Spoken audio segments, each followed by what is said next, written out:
প্রিয় লিসেনার্স, আসসালামু আলাইকুম। Feel the real fear with আস।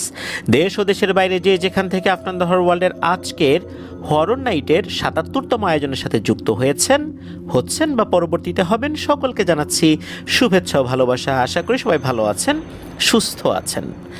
প্রিয় লিসেনার্স, বাংলাদেশ নদীমাতৃক দেশ। বাংলাদেশে অসংখ্য নদী নালা বয়ে চলেছে। বর্ষাকালে নদী নালার সাথে বিভিন্ন খালবিলগুলোও বেশ পানিতে টইটুম্বুর হয়ে ওঠে, আর প্রধান নদীগুলো হয়ে ওঠে বেশ উত্তাল। নদী বেশ এক রহস্য বয়ে নিয়ে চলে ভৌতিক ঘটনাপ্রেমীদের জন্য। নদীকেন্দ্রিক অসংখ্য ঘটনা কিন্তু আমরা প্রচার করছি, ভবিষ্যতে ইনশাল্লাহ আমরা আপনাদের কাছ থেকে এরকম ঘটনা পেলে প্রচার করব। যমুনা নদী বাংলাদেশের প্রধান নদীগুলোর মধ্যে অন্যতম। এছাড়া আরও একটি নদী রয়েছে যেটা বগুড়াতে অবস্থিত, সেটি হচ্ছে বাঙালি নদী। আজ এই নদীগুলো কেন্দ্রিক ঘটনা নিয়ে আপনাদের সাথে একটি ভয়ঙ্কর ঘটনা শেয়ার করব। হ্যাঁ প্রিয় লিসেনার্স, আজকের এপিসোডে একটি ঘটনা রয়েছে। আশা করছি ঘটনাটি আপনাদের ভয়ের শিহরণ জাগাতে সক্ষম হবে। ঘটনায় চলে যাব। এই ঘটনাটি আমাদেরকে যিনি পাঠিয়েছেন তার নাম মোহাম্মদ আব্দুল করিম শুভ। ওনার বাড়ি বগুড়া জেলার সদর উপজেলার চক সূত্রাপুর জহুরুল পাড়ার ৪ নং ওয়ার্ডে। উনি বর্তমানে বাংলাদেশের একটি স্বনামধন্য মেডিসিন কোম্পানিতে চাকরি করছেন। অনেক আগে থেকেই আমাদের ঘটনাগুলো উনি শুনে আসছেন। উনি যে ঘটনাটি আমাদেরকে পাঠিয়েছেন, এই ঘটনাটি মূলত এই কুরবানি ঈদের পরের দিন উনি সংগ্রহ করেছেন। তবে সংগ্রহ করার পরপরই যে পাঠিয়ে দিয়েছেন বিষয়টা এরকম না, কারণ ওনার লেখার সময় হয়ে ওঠেনি। আস্তে আস্তে লিখে পাঠাতে বেশ সময় লেগেছে। উনি জানিয়েছেন যে সঙ্গত কারণে কিছু কিছু জায়গার নাম এবং চরিত্রের নাম উনি উল্লেখ করেন নাই। তবে যেই জায়গা কেন্দ্রিক ঘটনা সেটা এখন অনেকটাই উন্নত হয়েছে এবং ওইখানে একটি ফেরিঘাটও হয়েছে। উনি জানিয়েছেন যে লিসেনাররা শুনলে অবশ্যই বুঝতে পারবেন যে কোন জায়গার ঘটনা বলা হচ্ছে। আমরা কথা না বাড়িয়ে চলুন ঘটনায় চলে যাই। এই যে শুভ ভাই, ওনার খুব কাছের একজন বন্ধু রয়েছে যার নাম হচ্ছে ইশতিয়াক। একদম ছোটবেলা থেকে বেড়ে ওঠা বগুড়া সদরে তার সাথে, কিন্তু প্রাইমারি শেষ করার পর এই যে ইশতিয়াক ভাই, উনি পরিবারের সাথে চলে যান অন্য একটা জায়গায়, ওনাদের পূর্বপুরুষের ভিটায়, বগুড়া জেলার সারিয়াকান্দি উপজেলার মথুরা পাড়ায়। তাদের বাড়ি থেকে উত্তর পূর্ব দিকে 15 মিনিট হাঁটলে যমুনা নদীতে যাওয়া যায়, আর উত্তর পশ্চিম দিকে 20 মিনিটের মতো হাঁটলে বাঙালি নদীতে যাওয়া যায়। মূলত তারা এই দুই নদীর মাঝখানের একটি গ্রামে থাকে। এই বাঙালি নদী যমুনা নদী থেকে অনেক ছোট, কিন্তু বৃষ্টির সিজনে যখন যমুনা নদী পানিতে ভরে যায় তখন একটা বাঁধের অর্থাৎ স্লুইস গেটের মাধ্যমে যমুনার পানি বাঙালি নদীতে পার হয়ে যায়। সেই সময়টাই নদীর পানিতে পরিপূর্ণ হয়ে যায়। মানুষের বসতবাড়ির ভেতরেও নাকি পানি উঠে যায় ওই সময়। আর ওই সময়ে অধিকাংশ লোক নিরাপদ স্থানের খোঁজে বসতবাড়ি ছেড়ে কিছুদিনের জন্য চলে যায়। আবার নদীর পানি বসতবাড়ি থেকে নেমে গেলে তারা আবার বসতবাড়িতে ফিরে যেতে শুরু করে। গত ঈদে ওনার বন্ধু ইশতিয়াক ওনাকে তাদের বাসায় দাওয়াত করেন। উনি অনেকদিন পর সেই বাসায় যাবেন একথা চিন্তা করে বেশ আনন্দিত হয়ে যান, কারণ অনেকদিন তাদের বাসায় যাওয়া হয়নি। ভাবলেন যে ঈদের ছুটি তো হয়েছে, তো এই সুযোগে বন্ধুর বাসা থেকে ঘুরে আসি। তো যে ভাবা সেই কাজ। ঈদের পরের দিন বিকেলবেলা বগুড়া সদর থেকে তাদের বাসায় রওনা দিলেন। মোটামুটি 1 ঘন্টা তার বা একটু বেশি সময় লেগেছে আর কি তাদের বাসায় আসতে। তো এতদিন পর শুভ ভাইকে দেখে ইশতিয়াক ভাইয়ের পরিবার তো খুব খুশি হয়েছে।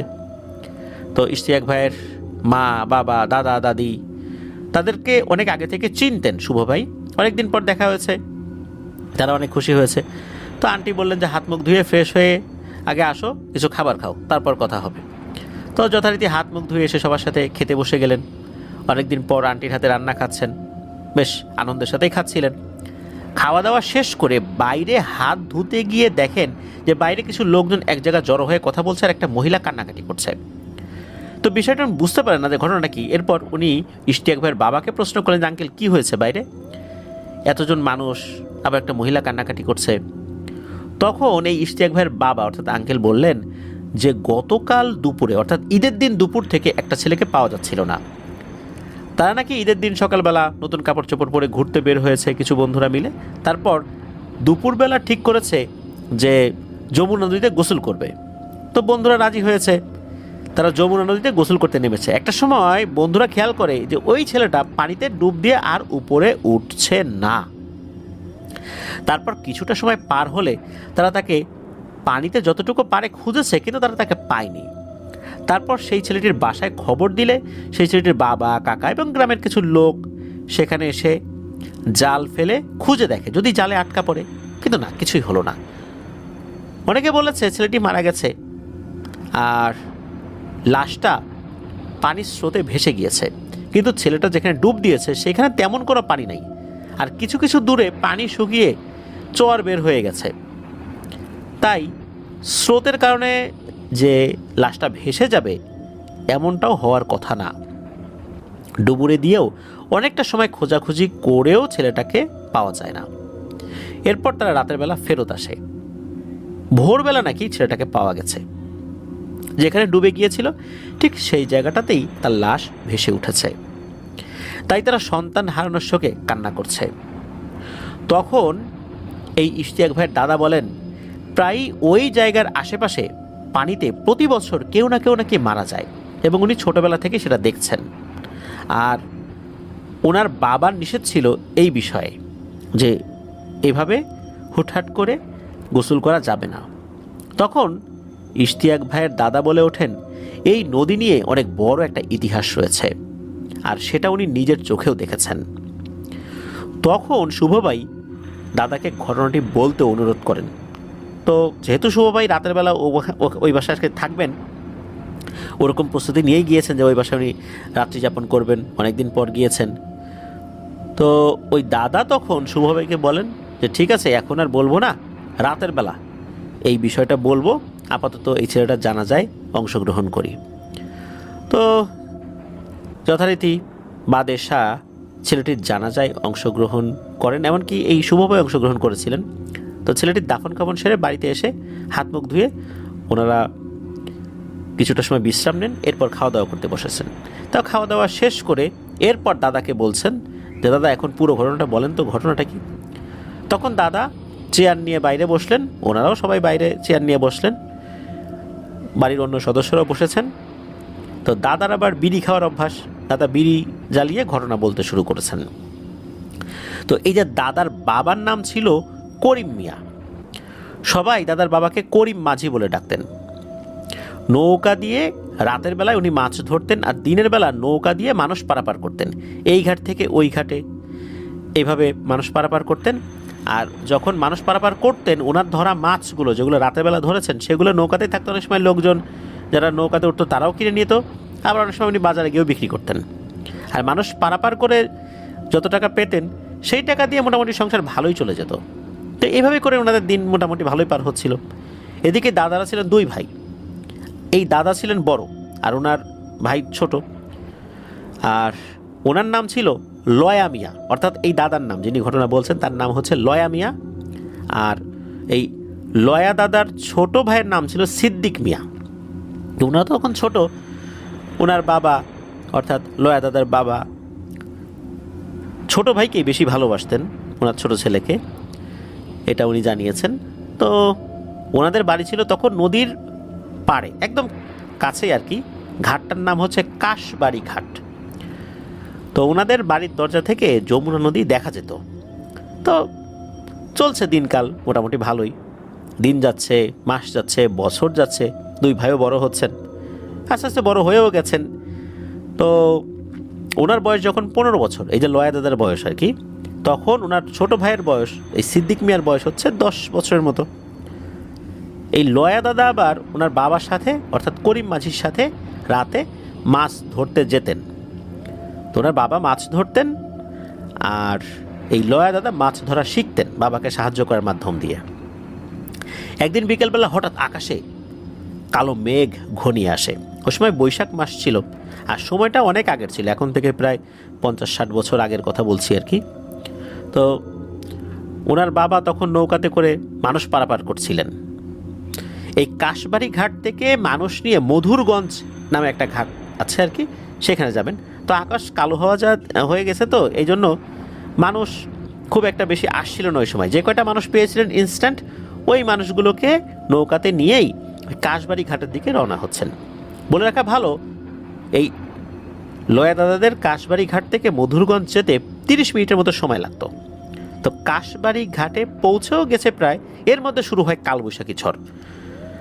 তো লয়া দাদার বাবা তাড়াতাড়ি করে নৌকা ঘাটের কাছে নিয়ে আসেন, মানুষ নামিয়ে দেন, নৌকা ঘাটে বেঁধে দিয়ে বাড়িতে আসার জন্য তখন রওনা দিচ্ছিলেন। এর মধ্যে ঘাটের কাছে থাকা একজন মানুষ যারা ছিলেন আর কি, তো এনারা বলে ওঠেন যে, হ্যাঁ রে করিম মাঝি, হঠাৎ করে ঝড় তো শুরু হয়ে গেল, একটু আগে যে আজিম মাঝি নৌকাতে করে 2 জন মানুষ নিয়ে বয়রাকান্দি গেল, এখন কি হবে ওদের? বলে রাখা ভালো, এই মধুরগঞ্জ ঘাট ছিল উত্তরে, বয়রাকান্দি ছিল দক্ষিণে, ওই বয়রাকান্দি ঘাট যেটা আর কি। তো তখন ঘাটে থাকা লোকগুলো নাকি এই করিম মাঝিকে বলেছিলেন যে, হ্যাঁ রে আজিম মাঝি কি ঝড়ের মধ্যে আটকা পড়লো নাকি, সাথে 2টা লোকও আছে, না জানে কি হলো রে। এদিকে এই লয়া দাদাদের বাড়ির যে ঘাট আর কি, এই ঘাট থেকে বয়রাকান্দি ঘাট ছিল বেশ অনেকটাই দূরে, প্রায় 45 মিনিট সময় লাগতো নৌকা বেয়ে যেতে। ওই সময় তো আসলে বৈঠা দিয়ে নৌকা বাইতে হতো, এখনকার মতো ইঞ্জিন চালিত নৌকা তো না, এখন তো অনেক তাড়াতাড়ি চলে যাওয়া যায় যদি সেই হিসাব করা হয় আর কি। তো এই পুরো 45 মিনিটের রাস্তায় আশেপাশে তেমন কোনো ঘর বাড়িও ছিল না। তখন এই করিম মাঝি অর্থাৎ লয়া দাদার বাবা বললেন, জানে চিন্তা করেন না, আজিম মাঝি খুব দক্ষ একজন মাঝি, আল্লাহর রহমতে তেমন কোনো সমস্যা হবে না। ঝড় দেখলে ওর নৌকা ঠিকই কোনো একটা সাইডে নিয়ে অপেক্ষা করবে। তো এরপর লয়া দাদার বাবা অর্থাৎ করিম মাঝি বাড়িতে চলে আসেন। ওই সময় এই যে লয়া দাদা, তারপরে সিদ্দিক দাদা অর্থাৎ সিদ্দিক মিয়া যিনি আর কি লয়া দাদার ছোটো ভাই, ওরা তখন বাড়িতেই ছিলেন। এদিকে লয়া দাদার বাবা ঝড় বৃষ্টির মধ্যেই তো ভিজে আসছেন, এরপর শরীর মুছে খাবার খেতে বসছেন, এরপর ওনার মাকে সব বলছেন, অর্থাৎ ওই আজিম মাঝি যিনি তার কথা বলছেন আর কি। তো লয়া দাদার বাবা অনেকটাই টেনশন করছিলেন, এরকমটাই মনে হচ্ছিল ওনার কাছে। কারণ হচ্ছে এই যে আজিম কাকা ছিলেন হচ্ছে লয়া দাদার বাবার বন্ধু, ও কাকা বলছেন, কাকা শব্দটা ইউজ করছেন লয়া দাদা আর কি, সেই হিসাবে আমরা বলছি। তো আজিম কাকা তো লয়া দাদার বাবার বন্ধু ছিলেন, টেনশন করাটাই স্বাভাবিক। এরপর তো ওনারা রাত্রেবেলা খাওয়া দাওয়া করে শুয়ে পড়েছেন। তো সেই রাত্রে অনেক বৃষ্টি হয়েছে। ওই রাতের বেলা এই করিম মাঝি অর্থাৎ লয়া দাদার বাবার রাতের বেলা নদীতে মাছ ধরতে যান নাই।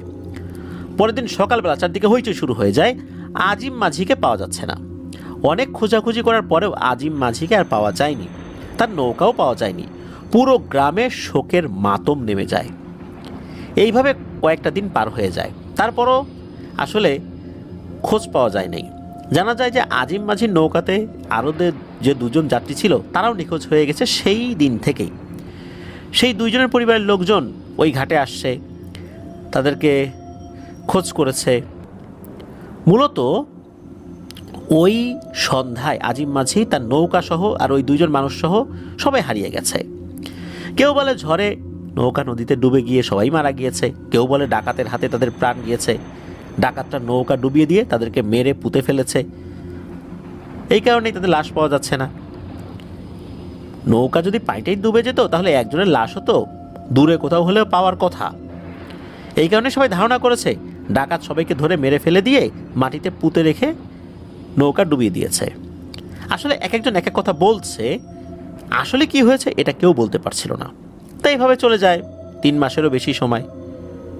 এরপর থেকেই কিছু ভয়ঙ্কর ঘটনা ঘটা শুরু হয়ে যায়।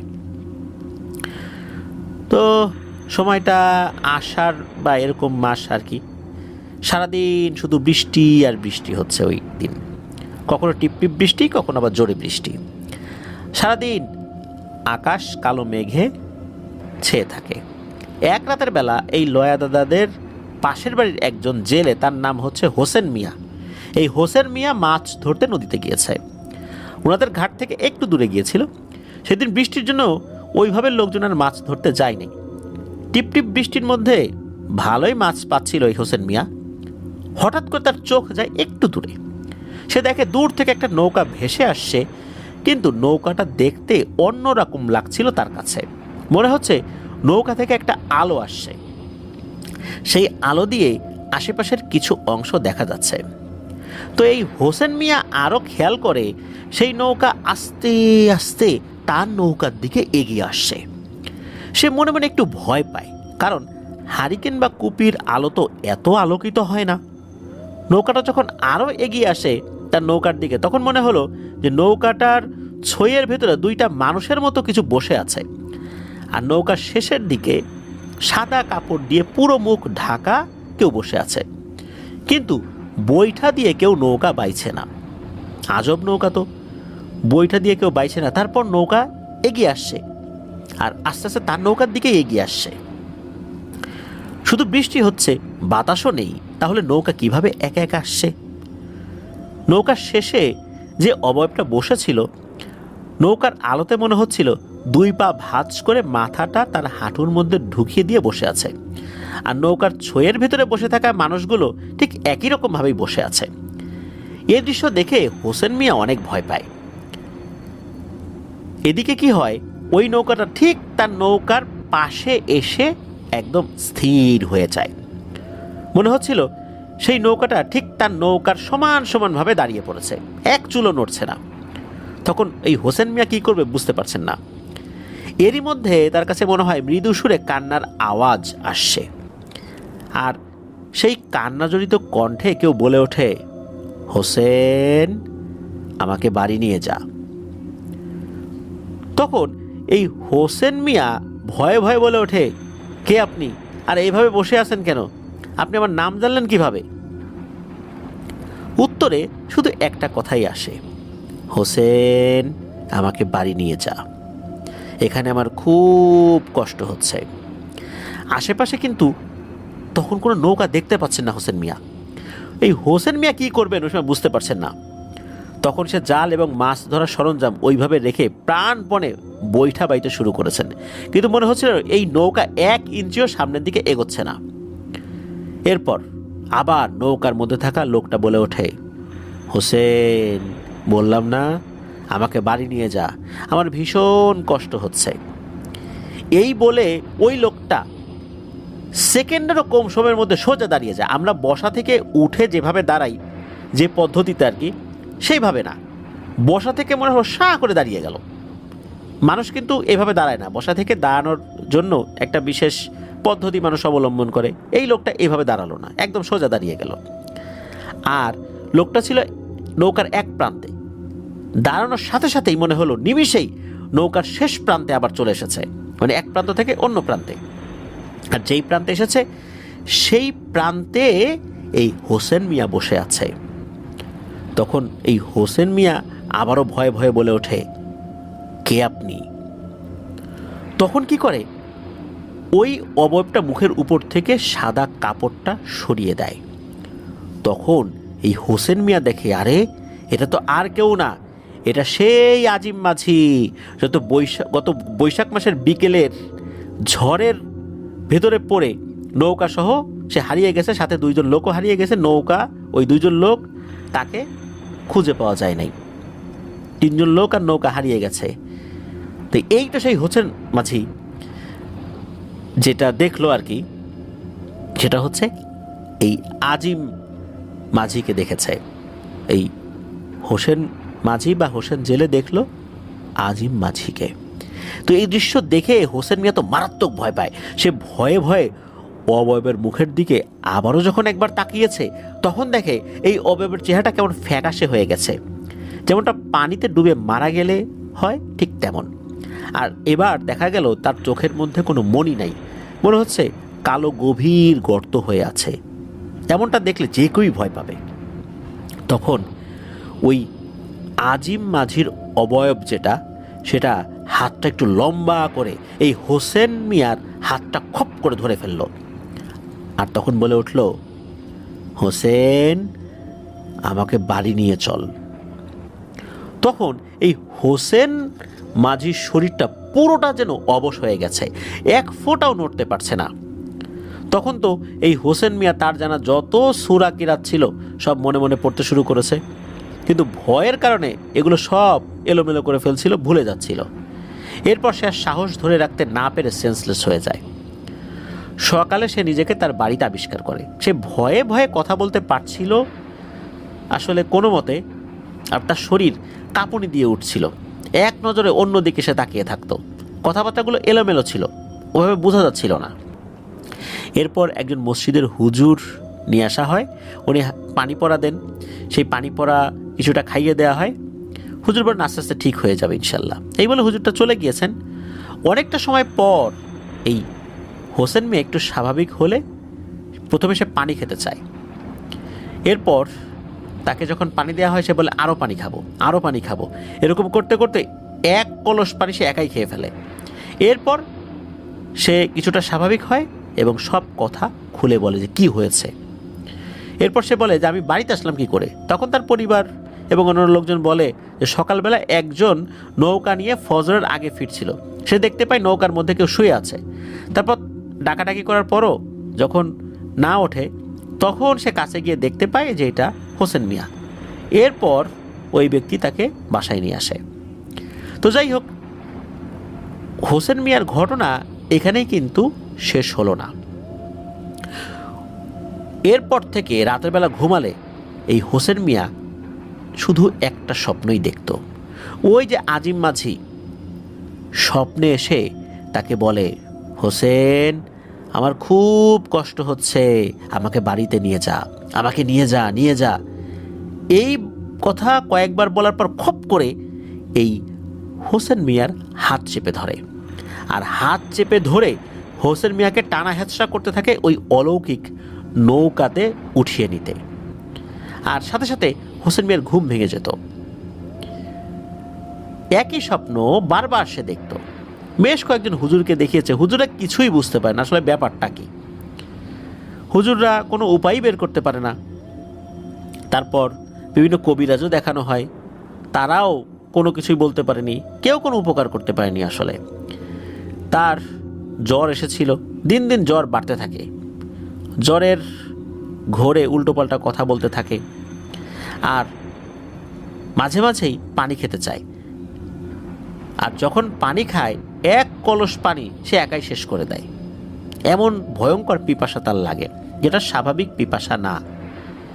এইভাবে টানা 40 দিন জ্বরে শয্যাশায়ী হয়ে 40 দিনের মাথায় সে মারা যায়। পুরো গ্রামের শোকের মাতম আর এক অজানা ভয় মানুষের মনকে গ্রাস করে ফেলে। এখন জীবিকার তাগিদে তাদের নদীতে তো যেতেই হতো, তো যাচ্ছে তারা। এইভাবে চলে যায় আরও 1 বছরের মতো। মানুষ অনেকটা ভুলেই গিয়েছিল সব কিছু।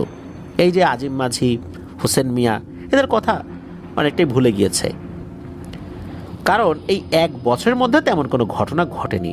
সবাই যথারীতি নদীতে মাছ ধরা, নদীতে নৌকা দিয়ে মানুষ পারাপার করা, এসব করছিল।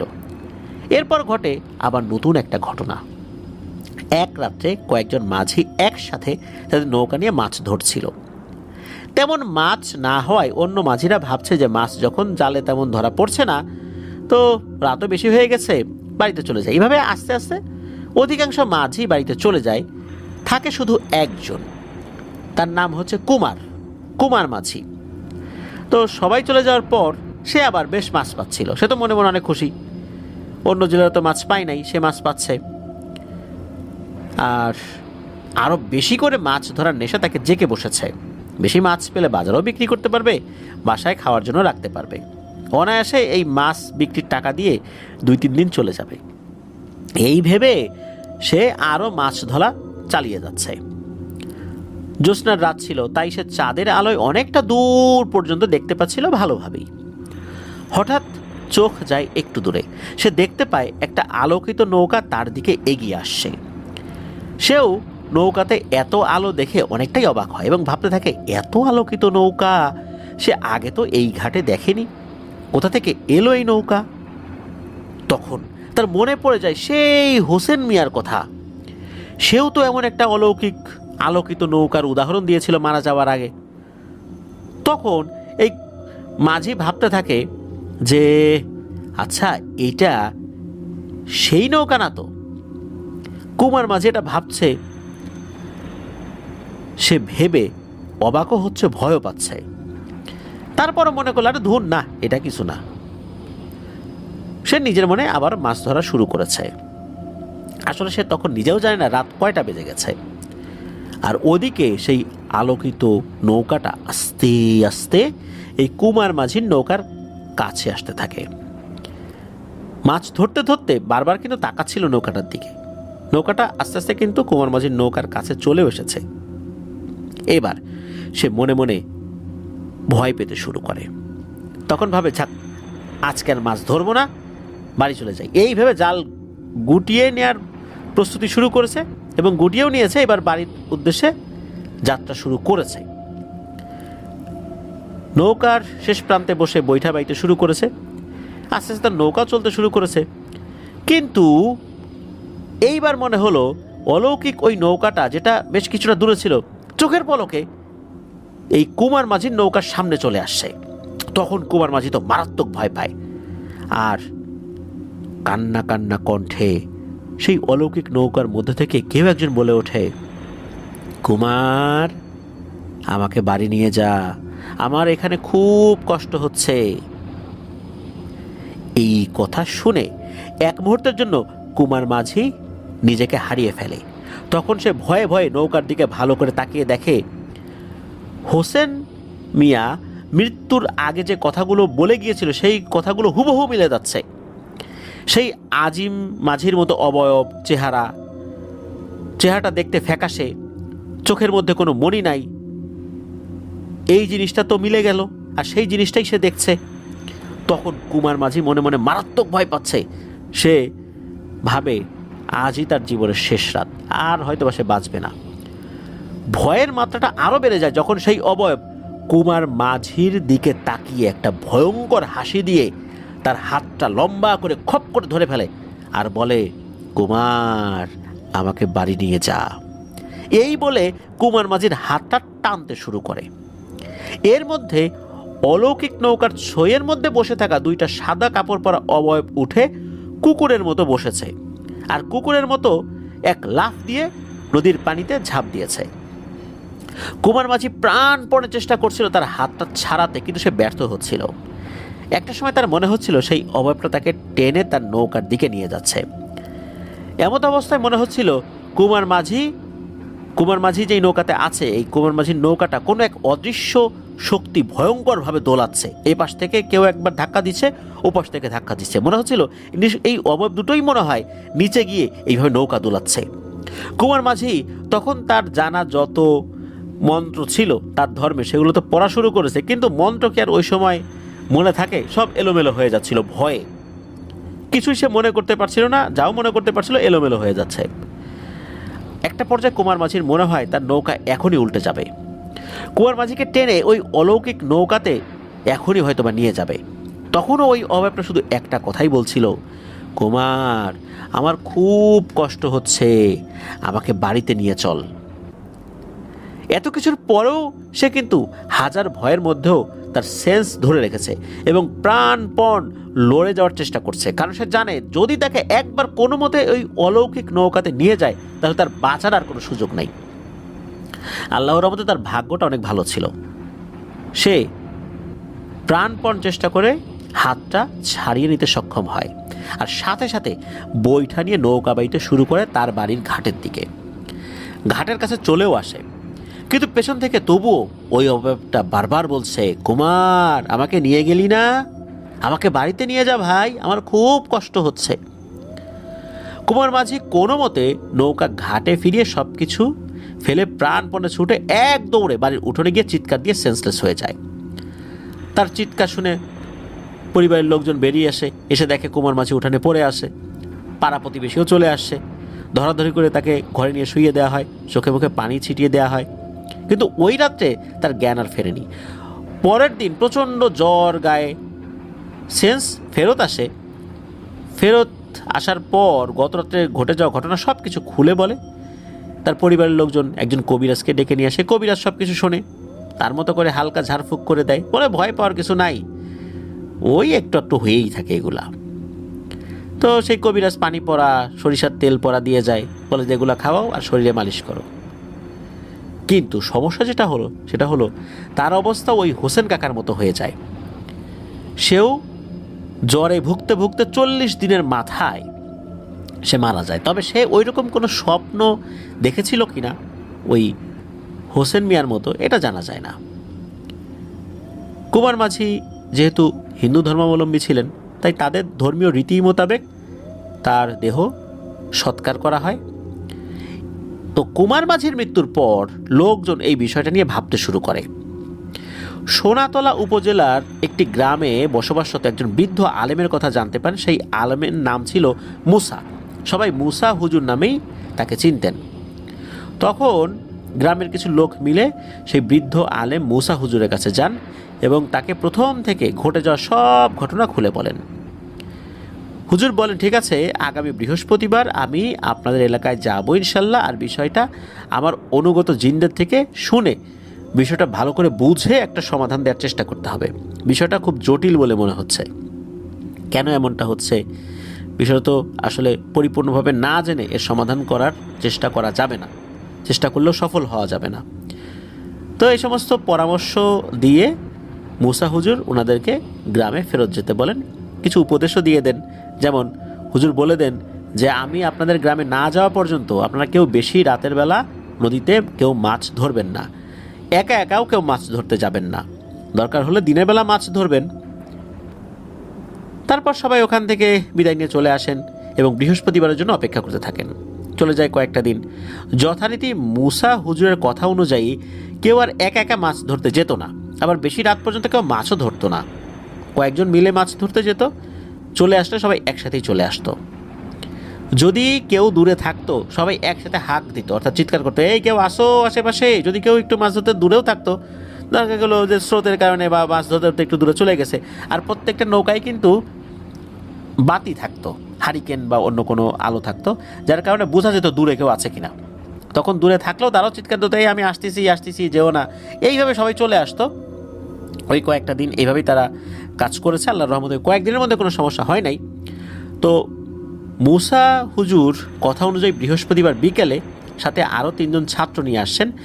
আসার পর একটা ভয়ঙ্কর খবর দেন। সেটা হলো, ওই যে বছরখানেক আগে ঝড়ের দিন বিকেলবেলা আজিম মাঝি কাশবাড়ি ঘাট থেকে বয়রাকান্দি ঘাটে যাওয়ার সময় কালবৈশাখী যে ঝড় শুরু হয়েছিল, এই ঝড়ের কবলে ওনারা পড়েছেন। তখন আজিম মাঝি অবস্থা বেগতিক দেখে নৌকাটা পাড়ে ভিড়িয়ে নেয়, একটা বটগাছের নিচে অবস্থান করতে থাকে। কখন ঝড় কমে যাবে সে তার নৌকা এবং যাত্রী নিয়ে রওনা দিবে। আর ঝড়ের ভিতরে এরকম যাত্রী 2 জন আছে, তাদের কাছ থেকে মোটামুটি ভালোই টাকা পয়সা পাওয়া যাবে এরকম চিন্তা করছে। এদিকে ঝড় কমতে কমতে সন্ধ্যা পার হয়ে গেছে, রাত নেমে আসছে, তুমুলভাবে বৃষ্টিও শুরু হয়েছে। ঝড় কমে গেলেও বৃষ্টি তো আর থামছে না। এদিকে কি হয়েছে, এই আজিম মাঝির জল বিয়োগ করার প্রচণ্ড চাপ উনি অনুভব করেছেন। সে কোনো কুলকিনারা না পেয়ে ওই বিশাল বটগাছের নিচে কোনো একটা জায়গায় জল বিয়োগ করেছেন। আর ওই যে 2 জন যাত্রী, ওনাদেরও জল বিয়োগ করার দরকার ছিল, তারাও জল বিয়োগ করেছেন ওই গাছেরই নিচে কোনো একটা জায়গায়। এখন নৌকায় উঠলে তো আর জল বিয়োগ করা পসিবল হবে না, নৌকায় তো আর ওয়াশরুম নেই। এই জন্য তারা জল বিয়োগ করে নৌকাতে উঠে পড়েছেন। ওই বৃষ্টির মধ্যেই যাত্রীদের গন্তব্যে পৌঁছে দেওয়ার জন্য নৌকা নিয়ে যাত্রা শুরু করেছেন। ঝড় তো আর নাই, এই জন্য নৌকা নিয়ে যাত্রা শুরু করেছেন। এদিকে তারা যখন নৌকা নিয়ে যাত্রা শুরু করেছেন, ওই যে বটগাছ আর ওই বটগাছের আশেপাশে যে বাঁশঝাড় রয়েছে, এখানে বাস করত খুবই শক্তিশালী শয়তানের অনুসারী একদল জিনের একটা গোত্র। তারা কিন্তু কোনো ধর্মে বিশ্বাসী ছিল না, তারা শুধু শয়তানের উপাসনা করত।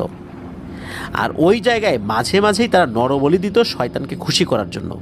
আর ওখানে ওদের একটা পূজার মণ্ডপ ছিল যেখানে শয়তানকে পূজা করত তারা। এই আজিম মাঝি এবং ওই যে 2 জন যাত্রী, ওরা ওই জায়গাতেই জল বিয়োগ করেছে, যার কারণে শয়তানের পূজারী ওই পিশাচগুলো তাদের উপর খুবই ক্ষিপ্ত হয়েছে। আর ওদের পিছু নিয়ে নদীর মধ্যেই তাদের নৌকা ডুবিয়ে পানির তলদেশে এই তিনজনকে নিয়ে গিয়ে নৃশংসভাবে হত্যা করেছে। রাগে ক্ষোভে তাদের দেহ ছিন্ন বিচ্ছিন্ন করে নদীতে ভাসিয়েও দিয়েছে, যাতে করে তাদের খোঁজ খবরও আর কেউ না পায়। এমনভাবে শরীরকে টুকরো টুকরো করে ফেলেছে, এটা আসলে কোনোভাবেই খুঁজে পাওয়া যাবে না, কেউ বুঝতেও পারবে না এটা কোনো মানুষের দেহ।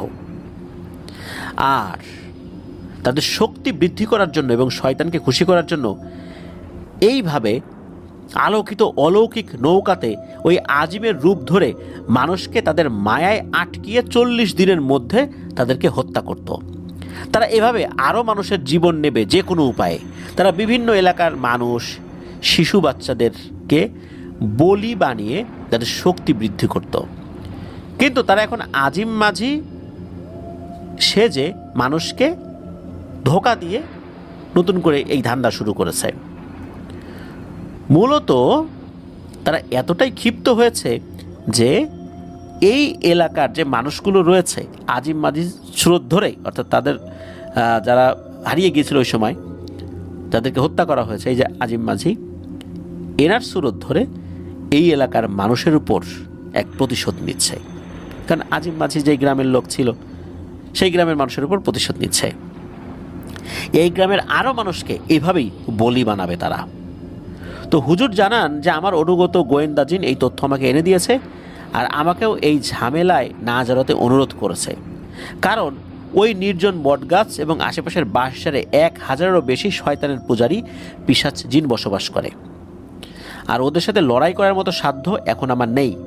তাই এই এলাকাটা আমি বন্ধ করে দিয়ে যাচ্ছি, আর সবাইকে একটা পরামর্শ দিয়ে যাচ্ছি, সেটা হচ্ছে আপনারা কেউ বিশেষ কোনো প্রয়োজন ছাড়া নদীতে রাতের বেলা গোসল করবেন না। এই বিষয়টা মাথায় রাখবেন। বিশেষ আবার আর একটা বিষয়, সেটা হলো যে ভর দুপুরে এবং সন্ধ্যায় কেউ গোসল করবেন না নদীতে।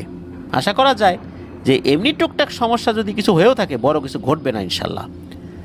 হুজুর আরও বলেন যে আমার একজন 2000-এরও বেশি বয়সী আল্লাহর একনিষ্ঠ বান্দা, একজন মুসলিম জিন রয়েছে। তার কাছে অনেক ধরনের পরামর্শ পাওয়া যায়। এই জিনের কাছ থেকে যদি কোনো সমাধান পাওয়া যায়, তাহলে শেষ চেষ্টা করে দেখা যেতে পারে যে কিভাবে এটা সমাধান করা যায়। আবার হুজুর এটাও বলে দেন, কেউ কিন্তু রাতের বেলা নদীর মধ্যে নৌকা নিয়ে মাছ ধরতে যাবেন না, বিশেষ করে একা একা। তো এই বলে হুজুর চলে যান। এইভাবে চলে যায় বেশ কয়েকটা মাস, তেমন কিছু হয় না আর কারোর সাথে। ঘটনা কিন্তু এখানেই শেষ নয়, ঘটনার ভয়াবহতা আরও অপেক্ষা করছে। প্রায় 4-5 মাস পর নতুন করে শুরু হয় আবারও কিছু সমস্যা। সন্ধ্যার সময় বা সন্ধ্যার একটু পর যদি কেউ কোনো জরুরি কাজের জন্য নদীর পাড়ে যায়, তখন দূরে সেই অলৌকিক নৌকাতে দেখতে পেত। এই অলৌকিক নৌকাকে এমনভাবে দেখতো, সেটা হচ্ছে যে নৌকাটা এক জায়গায় ঘুরছে, মাঝে মাঝে নৌকার ভেতর থেকে হাসির শব্দ পাওয়া যেত, আবার কান্নার শব্দ পাওয়া যেত। এই হাসি, এই কান্না। সেই অলৌকিক নৌকার উপর দিয়ে তখন অনেকগুলো ছোট ছোট আগুনের গোলাকে ওই নৌকার চতুর্পাশে চক্কর দিতে দেখা যেত। এমন দৃশ্য দেখে মানুষ ভয় পেত। কিন্তু সবচেয়ে ভয়ঙ্কর বিষয় হচ্ছে, এই অলৌকিক নৌকা যেই দেখেছে, একজন দেখেছে, মানে একসাথে একাধিক লোক দেখেনি, একজন দেখেছে। আর যেই দেখেছে সেই 40 দিনের মাথায় অথবা 40 দিনের ভেতরে পানিতে ডুবে মারা গেছে। সে পুকুরে ডুবেই হোক, খালে ডুবেই হোক, বা নদীতে ডুবেই হোক। এভাবে 5 থেকে 6 জন পানিতে ডুবে মারা যায়।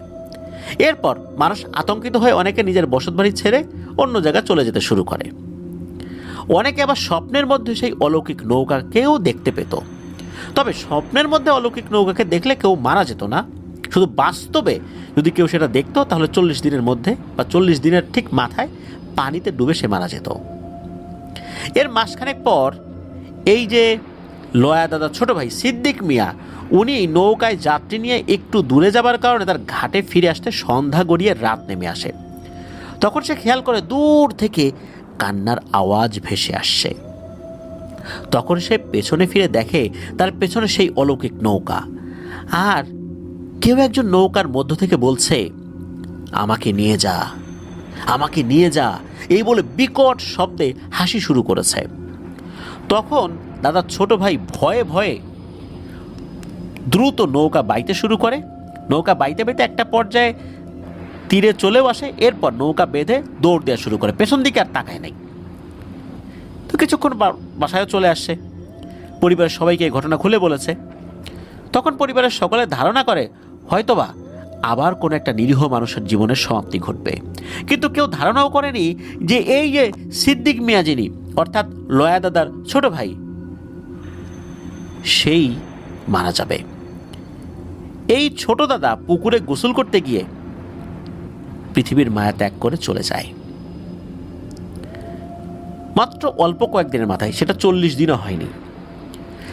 লয়া দাদার ছোট ভাইয়ের নৃশংস এই হত্যাকাণ্ড পুরো গ্রামে নতুন করে আতঙ্ক সৃষ্টি করে। কারণ এই সিদ্দিক মিয়ার মুখের মধ্যে, নাকের মধ্যে অনেক কাদা পাওয়া গিয়েছিল। দেখে মনে হচ্ছিল কেউ কাদার মধ্যে মুখ চেপে ধরে হত্যা করেছে। পরিবারের ছোট ছেলেকে হারিয়ে তার মা বাবা একরকম পাগল প্রায়। লয়া দাদার বাবা যিনি, তার ছোট ছেলেকে উনি খুব ভালোবাসতেন। ছোট ছেলের মৃত্যুতে উনি খুব ভেঙে পড়েন। নিজের ছোট ভাইকে এইভাবে নৃশংসভাবে মরতে দেখে তখন এই লয়া দাদা মনে মনে ঠিক করেন এর একটা সমাপ্তি চাই, আর যেন কোনো নিরীহ মানুষের জীবন না যায়, আর কোনো মা বাবার বুক যেন খালি না হয়। দাদা সমাধানের জন্য প্রচণ্ডভাবে এক সংকল্প করেন। উনি গ্রামের অনেক ময়মুরব্বীকে সাথে নিয়ে এক জায়গা বসেন এবং ময়মুরব্বীরা সিদ্ধান্ত দেয় আবার সেই মুসা হুজুরকে ডেকে নিয়ে আসো। নিশ্চয়ই আল্লাহর রহমতে উনি কোনো একটা সমাধান বের করতে পারবেন। মুসা হুজুরকে বিষয়টা যখন জানানো হয়, উনি কয়েকদিনের মাথায় ওই গ্রামে চলে আসেন। এসে বলেন যে আলহামদুলিল্লাহ আমি একটি সমাধান পেয়েছি, কিন্তু সমাধানটা খুবই কঠিন আর ভয়ঙ্কর মৃত্যুর ঝুঁকি রয়েছে। গ্রামের অনেকেই ওই পিশাচগুলোর হাতে মারা গিয়েছে। এই গ্রামে আর কেউ মারা যাক সেটা আমিও চাই না। সমাধান যতই কঠিন হোক এটা চেষ্টা করতে হবে। গ্রামের লোকজন বলে ওঠে যে আমরা নতুন করে আর কাউকে হারাতে চাই না, আমাদের সন্তান, আমাদের পিতামাতা এভাবে হারিয়ে যাবে এটা আমরা চাই না। তাই সমাধান যতই কঠিন হোক আমরা রাজি আছি, বলুন কি করতে হবে। তখন হুজুর বলেন এলাকার খুবই সাহসী একজন যুবক আমার চাই যে এই কাজটা করতে পারবে। তখন এই যে লয়া দাদা বলেন আমি আছি। আমার ছোট ভাইকে আমি যেভাবে মরতে দেখেছি, আমার মনের মধ্যে প্রতিশোধের স্পৃহা এমনভাবে দাউ দাউ করে জ্বলছে, কোনো ভয় আমার কাছে ভয় না। কি করতে হবে আমাকে বলেন।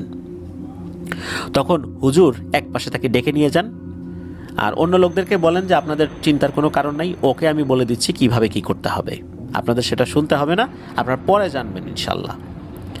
তো গ্রামের লোকজন আল্লাহর কাছে দোয়া করেন যে আল্লাহ আমাদেরকে বিপদের হাত থেকে মুক্তি দাও, আর এই যে লয়া মিয়া যিনি এই কাজের দায়িত্ব নিয়েছেন তাকে আল্লাহ তাআলা যেন তুমি সব বিপদের হাত থেকে রক্ষা করো আর তাকে সাহস দান করো, সেজন্য এই কাজটা করতে পারে। তো এইভাবে সবাই দোয়া করেন। এরপর এই মুসা হুজুর লয়া দাদাকে ডেকে নিয়ে সব কিছু শিখিয়ে দেন, আর এটাও বলে দেন যে আমি দূর থেকে তোমার দিকে নজর রাখবো, তুমি আমাকে দেখবে না, তবে মনে রেখো নিশ্চয়ই আল্লাহ আমাদের সাথে আছেন, ভয় পাওয়ার কোনো কারণ নাই। ভয় ওরা পাবে যারা এই ঘটনা ঘটিয়েছে। তো লয়া দাদা উনি তো খুব সাহসী হয়ে গিয়েছিলেন, এতটা সাহসী যে উনি ছিলেন তা না, কিন্তু ভাইয়ের লাশ দেখে উনি ভয়ঙ্কর রকমের সাহসী হয়ে গিয়েছিলেন। তবে হুজুর যেভাবে বলেছেন এরপর ওনার সাহস কিছুটা কমে আসলেও আবার মনের মধ্যে উনি সাহস সঞ্চার করেন।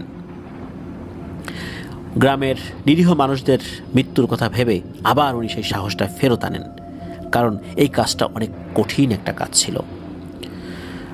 যাই হোক, দাদাকে নিয়ে হুজুর নদীর ঘাটের দিকে চলে যান। যাওয়ার আগে সবাইকে বলে যান যে হুজুর ফিরে না আসা পর্যন্ত কেউ যেন নদীর ঘাটে না যায়। রাত গড়িয়ে সকাল হলে হুজুর দাদাকে ফিরিয়ে আনেন। তো যাই হোক, হুজুর বলে দেন যে ইনশাল্লাহ কালকের মধ্যে সকল সমস্যার সমাধান হয়ে যাবে। এরপর হুজুর বলেন যে আমার জন্য রাতে থাকার একটা বন্দোবস্ত করেন, আজকে রাতটা আমি এখানেই থাকবো, আর আমি আমল করব, কেউ আমাকে বিরক্ত করবেন না বিশেষ কোনো দরকার ছাড়া। পরের দিন সকালবেলা ইনশাল্লাহ আমি সব কিছু বলবো আপনাদেরকে। এদিকে হুজুরের সাথে সকালবেলা ফেরার পর দাদার অনেক জ্বর আসছে। তো হুজুর বলল ও কিছু হবে না, অনেকক্ষণ পানির মধ্যে ছিল তো এই জন্য জ্বর আসছে, কয়েকদিনের মধ্যে ঠিক হয়ে যাবে ইনশাল্লাহ। তো হুজুর একটু জিরিয়ে নিয়ে রাতের খাওয়া দাওয়া শেষ করেছেন। আসলে রাতেরবেলা তো খান নাই, অনেক আগে আগে চলে গিয়েছেন, ভোরের দিকে আসেন, সকাল বলতে ভোরের দিকে আর কি। তো এরপর উনি আবার রুমে চলে যান। রাত থাকতেই ফজরের নামাজ পড়ে ফেলেছেন আজানের পরপরই। তো আসলে অনেকটা সময় উনি পার করে ফেলেছেন, বিশ্রাম নিয়েছেন। এদিকে এই লয়া দাদা তো জ্বর নিয়ে বাড়িতে আসছেন, দিন পার হয়ে যায়, রাতও পার হয়ে যায়। পরের দিন সকালবেলা হুজুর হাসি মুখে সবাইকে উত্তর দেন, আলহামদুলিল্লাহ আপনারা অনেকটাই বিপদ মুক্ত হয়েছেন, আল্লাহ বিপদ মুক্ত করেছেন। আশা করা যায় আর কোনো মানুষের জীবন যাবে না। তবে নদীতে গোসলের সময় একা একা গোসল করা যাবে না, ভরা দুপুরে সন্ধ্যার পর নদীতে গোসল করা যাবে না। শুধু মাছ ধরা যাবে দিনে রাতে সবসময়, এই সময় আল্লাহর রহমতে কোনো সমস্যা হবে না। তবে ওই যে ভর দুপুর সন্ধ্যা এই সময়গুলোতে নদীতে গোসল করা যাবে না, আর একা একা গোসল করা যাবে না। এই কয়েকটা নিয়ম সবসময় মেনে চলতে হবে। তো এই কথা শুনে আল্লাহর শুকরিয়া আদায় করেন সবাই। তখন হুজুরকে জিজ্ঞেস করেন যে কীভাবে কী হলো, আমাদেরকে একটু বোঝান, এত বড় সমস্যার সমাধান কিভাবে হলো। জবাবে হুজুর বললেন যে এই বিষয়টা নিয়ে অনেক ভেবেছি, কি করলে সমাধান হবে, কি করলে সমাধান হবে। আমার অনুগত 2000 বছরের বেশি বয়সী ওই আল্লাহর খাস বান্দা পরহেজগার জিনকে এই বিষয়ে খোঁজ খবর নিতে বলি। সমাধানের কথা জানতে চাইলে সেই জিন বলেন পুরোপুরি সমাধান হবে বলে তো মনে হয় না, কারণ এরা সংখ্যায় এত বেশি আর এরা সরাসরি শয়তানের পূজারী। এদের মধ্যে এমন এক ধরনের শয়তানি শক্তি ঢুকে গেছে, ভালো জিনদের সাথে এরা মোকাবেলা করার জন্য সবসময় প্রস্তুত থাকে। তবে এমন একটা গোত্র রয়েছে, এরা যোদ্ধা গোত্র, এদেরকে ইয়ারু মাসিহা বলা হয়। এদের নাম রয়েছে, তবে এই গোত্র হচ্ছে ইয়ারু মাসিহা। এরা অত্যন্ত শক্তিশালী এবং যুদ্ধবিদ্যায় এতটাই পারদর্শী, মুহূর্তের মধ্যে যে কোনো যুদ্ধ ওরা নিজেদের দিকে নিয়ে নিতে পারে, যে কোনো যুদ্ধে ওরা জয়লাভ করতে পারে। এদের হারানো খুবই কঠিন। এরা আল্লাহর অনুগত পরহেজগার এক ধরনের জিন, আর এরা বংশগতভাবেই এরা হচ্ছে যোদ্ধা জিন। এরা অন্য কোনো কাজ করে না, বিভিন্ন সমস্যাগুলো সমাধানের জন্য এরা চেষ্টা করে। কোনো মানুষ যদি নিরুপায় হয়ে তাদেরকে তলব করে, অথবা জিনেদের কোনো গোত্রের সর্দার যদি তাদের কাছে সাহায্য প্রার্থনা করে, তবেই তারা সিদ্ধান্ত নেয় তারা যাবে কি যাবে না। এরা অত্যন্ত দয়ালু প্রকৃতির, কিন্তু যারা খারাপ জিন বা খারাপ মানুষ এদের প্রতি তারা অত্যন্ত কঠোর। এই ইয়ারু মাসিহা যারা, এরা এমন এক প্রজাতির জিন, এদেরকে হাজির করা যায় না, এদের হাজির করা অসম্ভব ব্যাপার। তবে হ্যাঁ, তাদের সাথে দেখা করা যায়, কিন্তু হাজির করা যায় না। এদের সাথে দেখা তারাই করতে পারে যারা অত্যন্ত সাহসী। এই জন্যই আমি আপনাদেরকে সাহসী মানুষের কথা বলেছি। হুজুর বলেন লয়া মিয়াকে দিয়ে চামড়ায় একটা চিঠি লিখে দিয়ে তাকে পাঠিয়েছি, মূলত আপনাদের সমস্যার কথা সংক্ষিপ্তভাবে ওই চামড়ার উপর লিখে সেটাকে মুড়িয়ে সুগন্ধি আতর দিয়ে সেটাকে মেখে দিয়েছি। সেই চামড়ার জিনিসটা লয়া মিয়ার হাতে দিয়ে বৃহস্পতিবার রাত্রে ঘাটে নিয়ে বুক পর্যন্ত পানিতে নেমে চামড়ায় মোড়ানো জিনিসটা হাত উঁচু করে ধরে রাখতে বলি, এবং কিছু দোয়া শিখিয়ে দেই, কয়েকটা সূরা পড়তে বলি, আর সাবধান করে বলি যে যদি এই জিনিসটা তোমার হাত থেকে একবার পড়ে যায় তাহলে কিন্তু বিপদ আরও ভয়াবহ আকার ধারণ করবে। এরপর লয়া মিয়া বুক পর্যন্ত পানিতে নেমে চামড়ার জিনিসটা হাত উঁচু করে রেখে আমার শিখিয়ে দেয়া রুকিয়াগুলো করতে থাকে। অল্প কিছুক্ষণ পর একটা সাদা নৌকা ভেসে আসতে থাকে। সেই নৌকায় মাত্র একজন ছিল।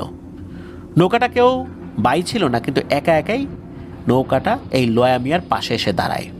মূলত এখানেই ইয়ারু মাসিহা গোত্রের একজন যোদ্ধা জিন ছিল। তো লয়া মিয়া তাকে আগেই সালাম দেয়। সেই ইয়ারু মাসিহা গোত্রের যোদ্ধা জিনটি সালামের উত্তর নিয়ে বলেন, বলুন আমাকে কেন তলব করেছেন? তখন লয়া মিয়া তার হাতে থাকা চামড়ার জিনিসটা সেই ইয়ারু মাসিহা গোত্রের জিনটার হাতে দেয়। হাতে নেওয়ার কয়েক সেকেন্ড পর ইয়ারু মাসিহা গোত্রের জিনটি বলে, ঠিক আছে, আপনি চলে যান। আমি আমার গোত্রের সর্দারের কাছে এই পরোয়ানা পৌঁছে দেব। আশা করছি খুব দ্রুতই এই সমস্যার সমাধান হয়ে যাবে ইনশাল্লাহ। এরপর সেই জিনটি সালাম দিয়ে আরও কিছুদূর এগিয়ে গিয়ে অদৃশ্য হয়ে যায়। এরপরই আমরা সবাই ফেরত আসি। মূলত ওই যে পানির মধ্যে দাঁড়িয়েছিল লয়া মিয়া, এই জন্যই তার জ্বর এসেছে। আর তাছাড়া এই জিনটার সাথে সরাসরি কথা বলার কারণেও ভয় পেয়েছে, এই জন্য জ্বর এসেছে। এটা কোনো সমস্যা না। এরপর গ্রামের লোকজন জিজ্ঞেস করলে হুজুর বলেন, মূলত গ্রামের লোকজন জিজ্ঞেস করছে পিশাচদের কী হলো। তখন হুজুর বলেছেন, যে রাত্রে আমলের জন্য আমি একা ঘর চেয়েছিলাম এবং বলেছিলাম যে কেউ যেন আমাকে বিরক্ত না করে, ওই রাত্রে আমলের মাধ্যমে আমার সাথে থাকা বৃদ্ধ পরহেজগার জিনের মাধ্যমে জানতে পারি সেই ইয়ারু মাসিহা গোত্রের জিনটি তার সর্দারের কাছে সেই পরোয়ানা পৌঁছে দেয়। এইটা জানার পর সর্দার অনুমতি দেয় তার গোত্রের সবচেয়ে শক্তিশালী একদল জিন আক্রমণ করবে ওই বটগাছ এবং বটগাছ সংলগ্ন যে বাঁশঝাড় রয়েছে, শয়তানের পূজারী যে পিশাচ জিনগুলো যেখানে আস্তানা গেড়েছে, যারা নিরীহ মানুষকে হত্যা করার জন্য ক্রমাগত বিভিন্ন ফাঁক ফোকর খুঁজে মানুষকে হত্যা করছে, এদেরকে আক্রমণ করবে এবং এদেরকে পরাস্ত করবে। তো ওই রাত্রে সারা রাত তারা যুদ্ধ করেছে এবং একটা পর্যায়ে এসে ওই গোত্র বিজয় লাভ করে আল্লাহর রহমতে। হাতে গোনা কয়েকটা শয়তানের অনুসারী জিন পালিয়ে যেতে পারলে অধিকাংশ পিশাচগুলোই সেখানে মারা পড়েছে। কয়েকজন ইয়ারু মাসিহা গোত্রের জিন শাহাদত বরণ করেছেন। তবে ইয়ারু মাসিহা গোত্রের ওই দলের সর্দার যিনি সেনাপতির দায়িত্ব পালন করেছেন, উনি বলেছিলেন যে পৃথিবীর কোনো এক প্রান্তেও যদি এই গোত্রের কেউ থেকে থাকে, বিশেষ করে এইখানে যারা ছিল এদের অধিকাংশই তো হত্যা করা হয়ে যায়, এই গোত্রের কেউ যদি পৃথিবীর কোনো এক প্রান্তেও লুকিয়ে থাকে, সেখান থেকেও সেটাকে খুঁজে বের করে হত্যা করা হবে এবং এই গ্রামে যত মানুষ মারা গেছে সকল মানুষের হত্যার প্রতিশোধ এভাবেই নেওয়া হবে, একটাকেও জীবিত থাকতে দেওয়া হবে না। এরপর তারা ওখান থেকে চলে যান। তবে তারা সতর্ক করে দিয়েছেন যেন মানুষ একা একা সেখানে গোসল না করে, আর ভর দুপুরবেলা সন্ধ্যায়ও যেন মানুষ গোসল করতে সেখানে না নামে, এই বিষয়টা বলে দিয়েছেন। ভর দুপুর এবং সন্ধ্যায় যদি দলবদ্ধভাবেও নামে তাহলেও সমস্যা হতে পারে। আর ওই হুজুর বলেছিলেন যে বট গাছের ওখানে গিয়ে এখন দেখা যাবে অনেক কাক মরে পড়ে আছে। মূলত এইগুলাই হচ্ছে ওই শয়তানের উপাসনাকারী জিনগুলোর ডেড বডি। ওখানে একটি বড় গর্ত করে ওই কাকগুলোকে মাটিতে পুঁতে ফেলার পরামর্শ দিয়েছিলেন হুজুর। মূলত এই পরামর্শটা হুজুর ওই বৃদ্ধ জিনের কাছ থেকে পেয়েছিলেন। তো লোকজন সেখানে যায়, গিয়ে দেখে সত্যি ওখানে অনেক কাক মরে পড়ে আছে। আর এই কাকগুলো সাধারণ যে কাক রয়েছে এই কাকগুলো থেকেও সাইজ অনেক বড়। এরপর কাকগুলোকে মাটি চাপা দেওয়া হয়।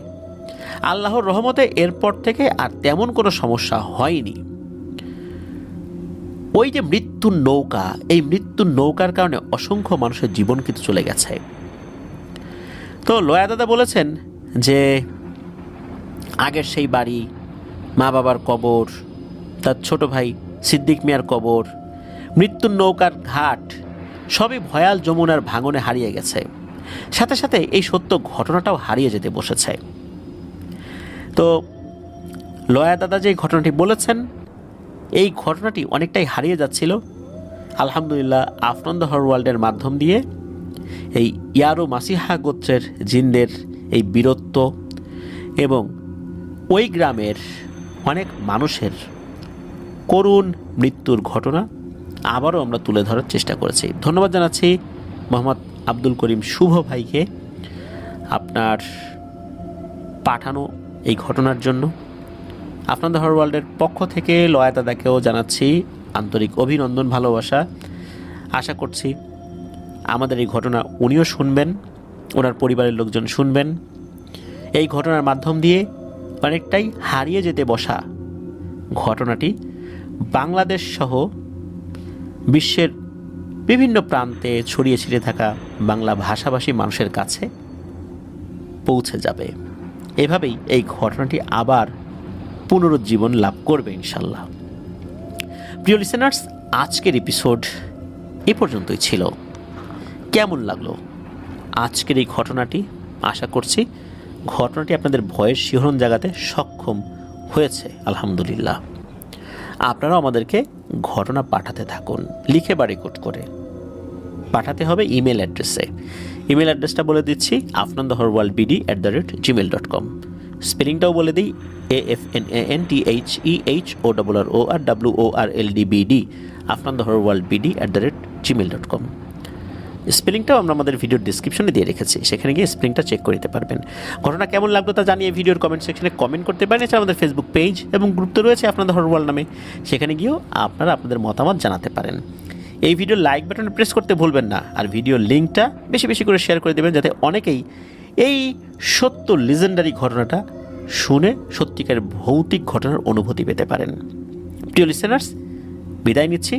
আসছে বৃহস্পতিবার থার্সডে নাইটের নতুন একটি আয়োজনে আপনাদের পাঠানো ঘটনাগুলো থাকছে, তা শোনার আমন্ত্রণ জানিয়ে বিদায় নিব। আমার জন্য দোয়া করবেন, আমার পরিবারের জন্য দোয়া করবেন, আপনাদের জন্য দোয়া রইল, আপনাদের পরিবারের প্রত্যেকের জন্য দোয়া রইল। মহান আল্লাহ সুবহানাহু ওয়া তাআলা আমাদেরকে ভালো রাখুন, সুস্থ রাখুন, নিরাপদে রাখুন, আফনান দহর ওয়ার্ল্ডের সাথে রাখুন। আসসালামু আলাইকুম।